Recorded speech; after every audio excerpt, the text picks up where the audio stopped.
என்னன்னா,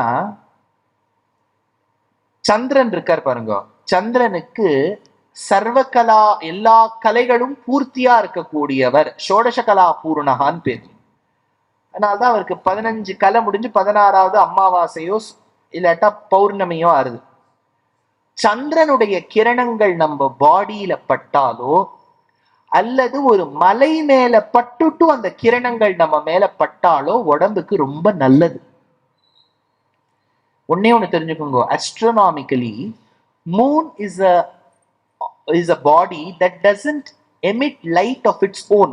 அதுக்கு own light கிடையாது, அது ஸ்டார் கிடையாது. அது மூன், சன்னா அது ஒரு ஸ்டார், நட்சத்திரங்கள்லாம் ஸ்டார்ஸ். ஆனா மூணுங்கிறது எப்படின்னா, சூரியன் கிட்டேந்து வெளிச்சத்தை வாங்கி நமக்கு கொடுக்கும். ஆனா கொடுக்கும் போது அந்த வெளிச்சத்திலேருந்து குளிர்ச்சியை கொடுத்துரும். அதனாலதான் இன்னைக்கும் திருவண்ணாமலைய கிரிவலம் வரும்போது பௌர்ணமி அன்னைக்கு வருவா. கேள்விப்பட்டிருக்கா?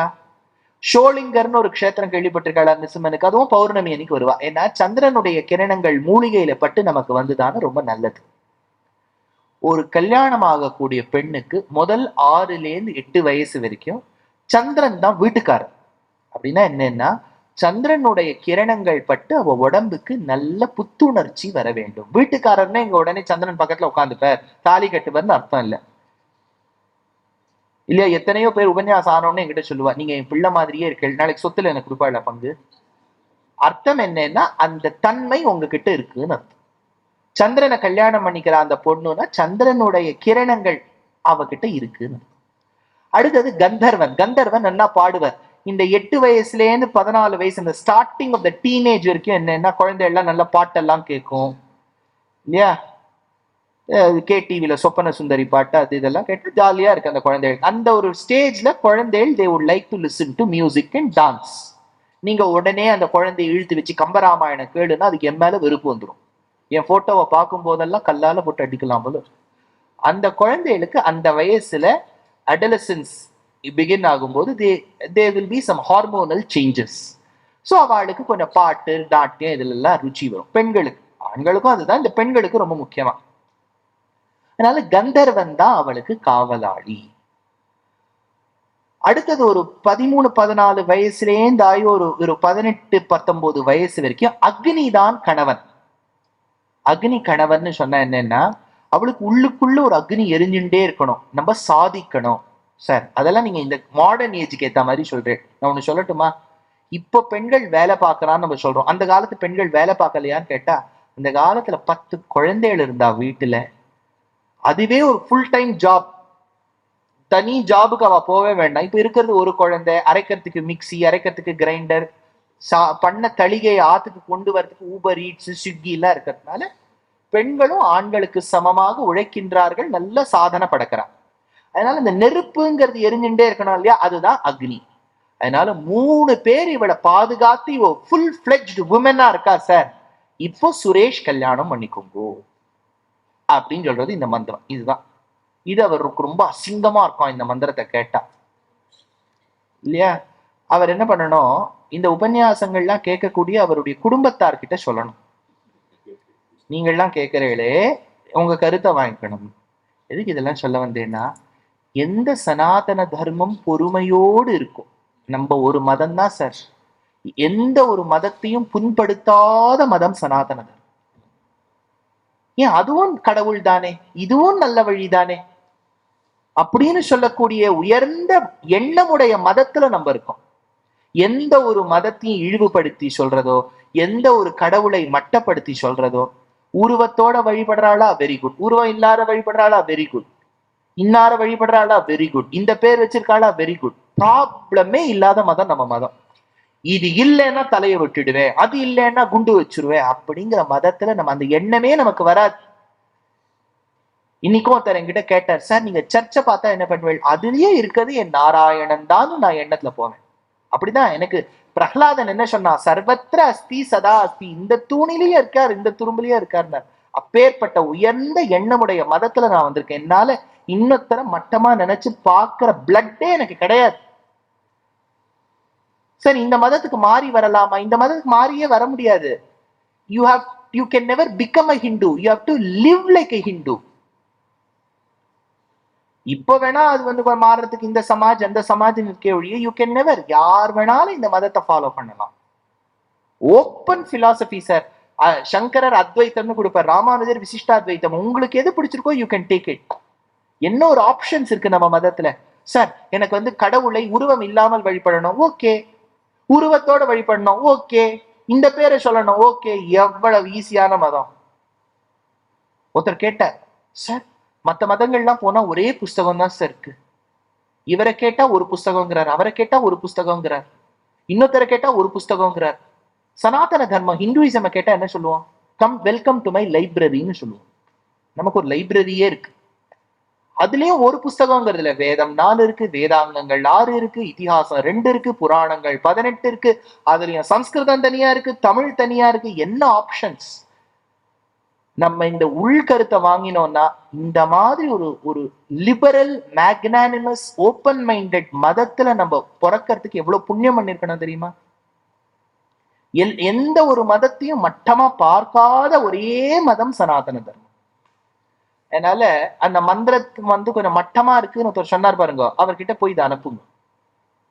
இதுதான் பதில்.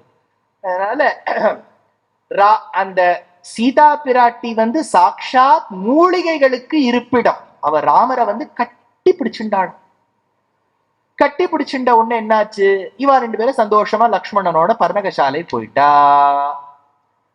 ஷூர்பனகா நேர லங்கைக்கு சென்று ராவணனுடைய சபையில் நின்று கூறினாள், அண்ணா. ஷூர்பனகா, உனக்கு என்னடி ஆச்சு? அது விடு அண்ணா, உனக்கு ஒரு பெண்மணியை திருமணம் செய்து வைக்கலாம் என்று ஆவல் பூண்டது. ஐ wanted to get you married to a beautiful woman. She is a personification of beauty. அவ்வளவு அழகு, மத்தியமா, நுண்ணிடையாள். நுண்ணிடையாள்னா அவளுக்கு இடுப்பு இருக்கா இல்லையான்னு சந்தேகப்படுற அளவுக்கு இடுப்பான். அவளை கல்யாணம் பண்ணி வைக்கலாம்ங்கிறதுக்காக போனேன் அண்ணா. என்ன பொய் பாருங்க. பொய் சொல்றத கூட தைரியமா சொன்னா அது எல்லாரும் நம்புவா. முதல்ல அவன் என்ன கேட்டான், என் தங்கையின் இந்த மூக்கும் காதும் அறுபடுவதற்கு காரணமாக இருந்தவர் யார்? ராவணன் கேட்கிறான். ஷூர்பனகா வர்ணிக்கிறா, சீதை கிட்ட போமே, எவ்வளவு அழகா இருந்தா.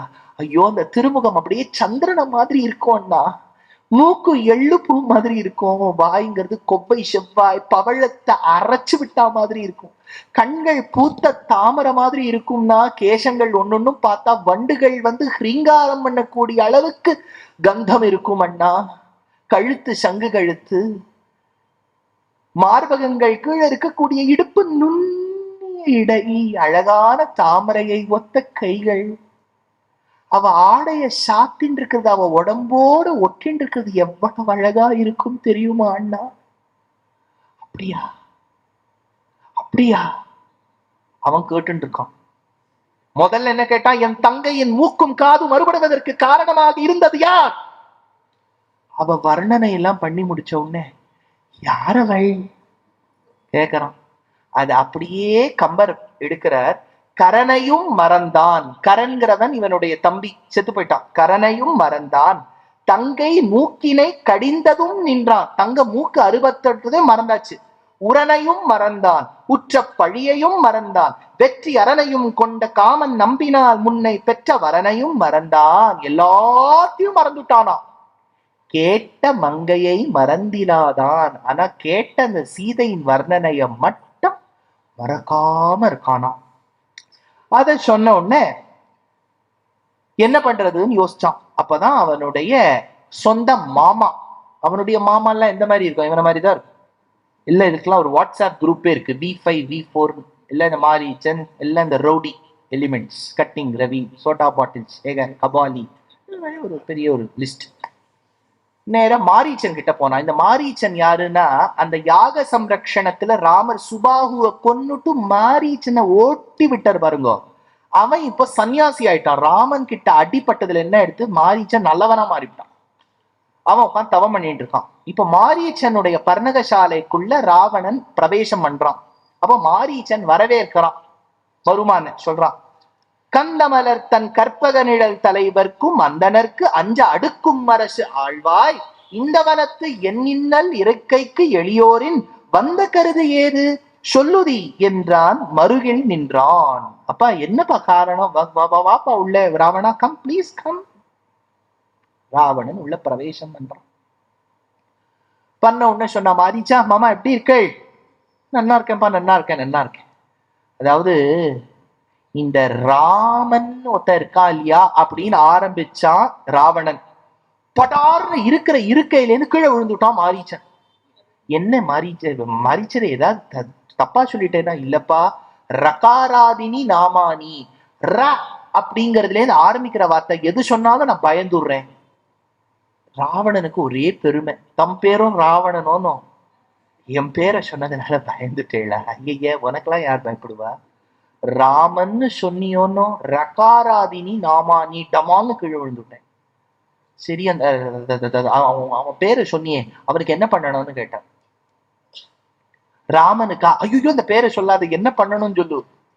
அந்த ராமனோட பத்னி சீதா இருக்கா இல்லையா, அவ மேல எனக்கு கொஞ்சம் கண்ணு, அவளை எடுத்துட்டு வரணும், அதுக்கு நீ உதவ வேண்டும். மாரீச்சா, ராவணா, நீ நின் வாழ்வை முடித்தாய். சொல்றான், மன்னா நீ நின் வாழ்வை முடித்தாய், மதியற்றாய், உன்னால் அன்று இது ஊழ்வினை என்றே உணர்கின்றேன். உனக்கு போராத காலம் வந்துடுத்து ராவணா. இவ்வளவு நாள் நீ சௌக்கியமாக இருந்தாய், உனக்கு போராத காலம் வந்துடுத்து. நீ உன் வாழ்வை முடித்தாய். இன்னாரினும் யான் இது உரைப்பேன் இதம் என்று சொன்னால் அன்றே அன்னவர்க்கு துணிவு எல்லாம்.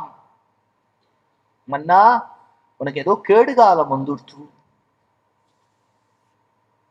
அப்படின்னு சொன்ன உடனே ராவணன், நான் போடுற உப்பு சோற்றை தின்னு விட்டு எனக்கே பாடம் கற்பிக்கின்றாயா மாரீச்சா? ஏன் சொல்றேன்னு கேளுங்க. ஒருத்தருக்கு நம்ம சாப்பாடு போட்டுட்டோம்னா எக்காலத்திலும் சொல்லி காமிக்க கூடாது. அதான் எங்காத்துக்கு வந்தேளே சாப்பிட்றதுக்கு கேட்கக்கூடாது, புண்ணியம் போயிடும்.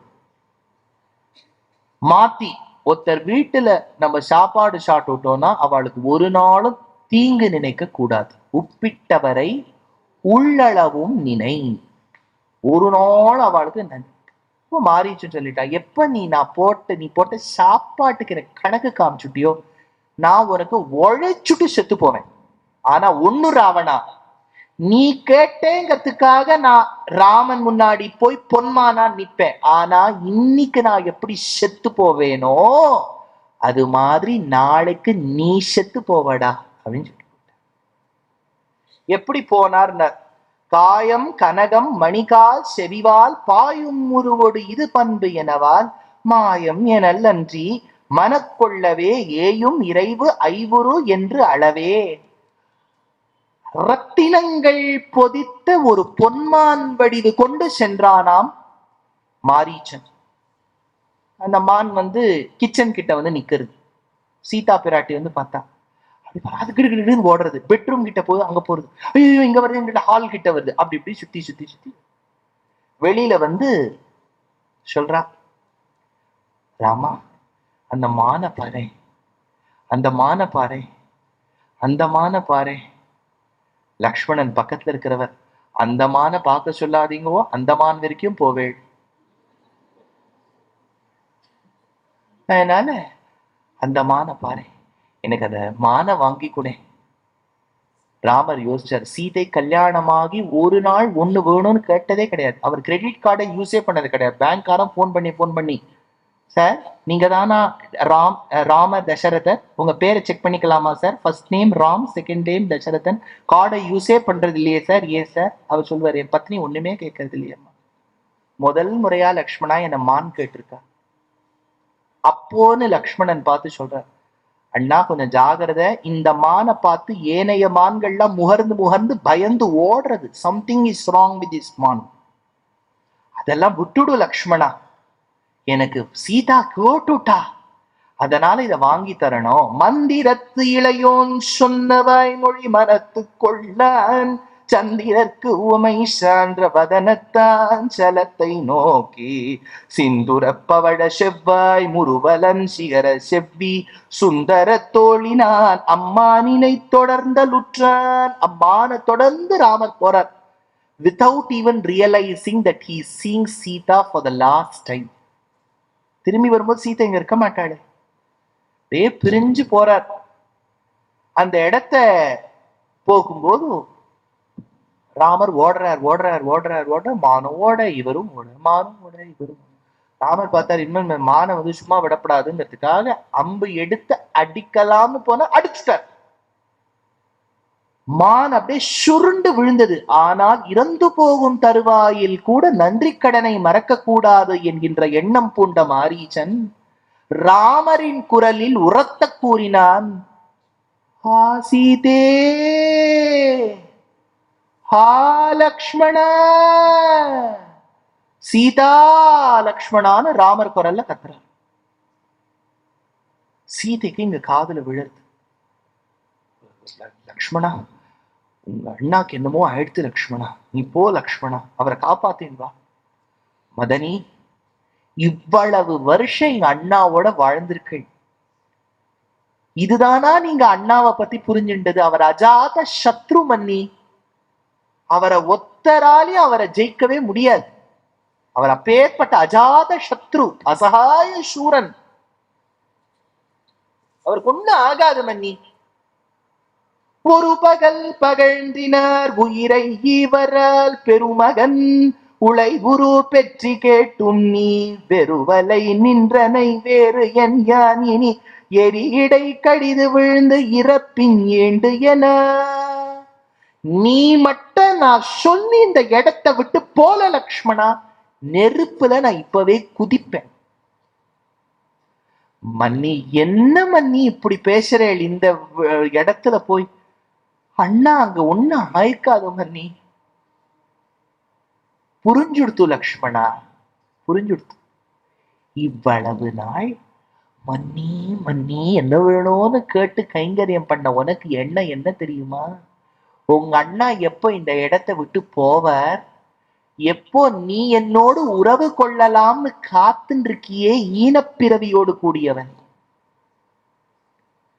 லக்ஷ்மணனால தாங்க முடியல, காத மூடிட்டார். எங்க அம்மா என்னை பெத்த அம்மாவை விட நான் உன்னை உயர்ந்த ஸ்தானத்துல வச்சிருக்கேனே, நீ போய் இந்த ஒரு வார்த்தை சொல்லலாமா அம்மா? எப்போ நீ இந்த வார்த்தையை எனக்கு சொல்லிட்டியோ, இவ்வளவு நாள் நான் தன்னலமற்று உனக்கு கைங்கரியம் பண்ணதெல்லாம் குப்பையில் போயிற்றே. இனி இவ்வளவு வார்த்தை சொல்லியும் நான் இந்த இடத்துல இருந்தா நீ சொன்ன வார்த்தை சத்தியமாகி விடுமே அம்மா.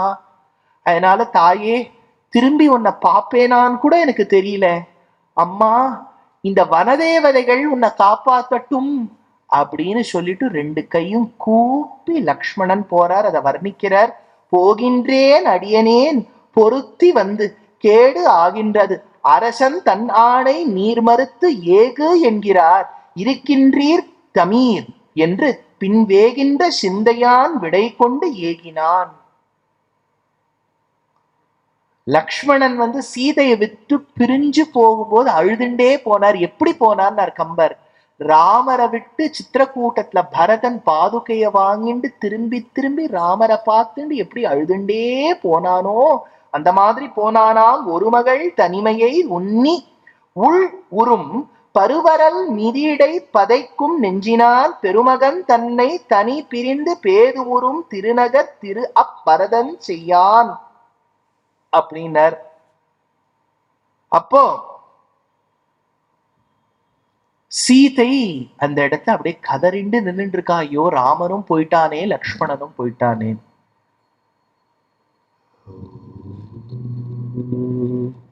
அப்படின்னு சொல்லிட்டு ஒருத்தர் வரார். யாருன்னா போலி சன்னியாசி, ஃப்ராடு சன்னியாசி. யாரு? ராவணன். எல்லாம் இவர் தான் விதையே போட்டு வச்சிருக்காரு. ஊனிலாம் என உலர்ந்த மேனியன் சென்னறி வந்து ஓர் வருத்த செய்கையன் பாணியில் அளந்த இசை படிக்கின்றான் என வீணையின் இசைப்பட வேதம் பாடுவான். வந்தான். பவதி பிக்ஷாம் தேஹி, சீதைக்கு ஒரே கவலை, ஐயோ அவ 2 பேருக்கு என்ன ஆச்சுன்னு. ஆனா வீட்டுக்கு வந்தவரை உபசரிக்க வேண்டும். சுவாமி, தங்களுக்கு நான் என் செய்வது? பிக்ஷையிட வேண்டும் அம்மா. இதோ பழங்கள் எடுத்து வருகின்றேன் என்று பழங்கள் எடுத்து வந்தாள். எடுத்துட்டு வந்து பழத்தை இட்டாள். படியில உட்கார்ந்துண்டா. எதிர்க்க அவன் நின்று இருக்கான் ராவணன். யாரம்மா நீ? என் பேரு சீதை, வைதேகி, ஜானகி, மைथिலின்னு சொல்லுவா. நான் தசரதனுக்கு மனாட்டு பொண்ணு. கல்யாணனுக்கு 6 வயசுல ஆச்சு. இதெல்லாம் வேண்டாத விஷயமோ? ஸ்ட்ரேஞ்சரை பார்த்து இதெல்லாம் சொல்லலாமா? ஆதார் கார்டு வெரிஃபிகேஷன் எல்லாம் பண்ணிருக்க வேண்டாம்? இப்படி கதையெல்லாம் சொல்லிட்டு இருக்கா சீதை. பழம் கொடுத்தாகிவிட்டதே சுவாமி, வேற என்ன வேண்டும்? நீ வேண்டும். அப்போ கம்பர் சொல்றார் என்னன்னா, அப்படியே ராவணன் அந்த பர்ணகசாலையோடு சீதையை எடுத்து சென்றான். சீதையை தொடல, அந்த ஃபுல் ஹெர்மிட்டேஜியே எடுத்துன்னு போயிட்டான், ஆசிரமத்தையே எடுத்துன்னு போயிட்டான். அதை சொல்றார். ஆண்டு ஆ இடை தீயவன் ஆய இழையை தீண்டான் அயன் மேல் உரை சிந்தை செய்யாது தூண்தான் எனல் ஆம் உயர்த்தோள் வலியால் கீண்டான் நிலம். பூமியே எடுத்துட்டான், யோஜனை கீழோடு மேல் அப்படின்னு எடுக்கிறார் கம்பர். அப்படின்னா என்ன? சீதையை தொடாம பர்ணகசாலையோடு எடுத்து சென்றான் ராவணன்.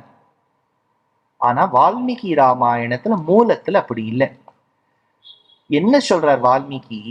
சீதைய கூந்தல ஒரு கையாலையும் தொடைய ஒரு கையாலையும் பற்றி கொண்டு சீதையை பிடித்து கொண்டு சென்றான். வீடு எடுக்கல, சீதையை எடுத்துன்னு போயிட்டான். இங்க சீதை பிளஸ் வீடு ரெண்டுத்தையும் எடுத்துன்னு போயிட்டான். சீதையை மட்டும் எடுத்துட்டு போனா தீண்டி எடுத்து சென்றான் என்று கூறுவர் வால்மீகி.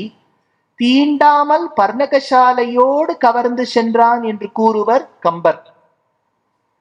ஏன் சார் இந்த வித்தியாசம் வந்துடுது? இதுல எது சரி அப்படிங்கறத நாளைக்கு பார்ப்போம்.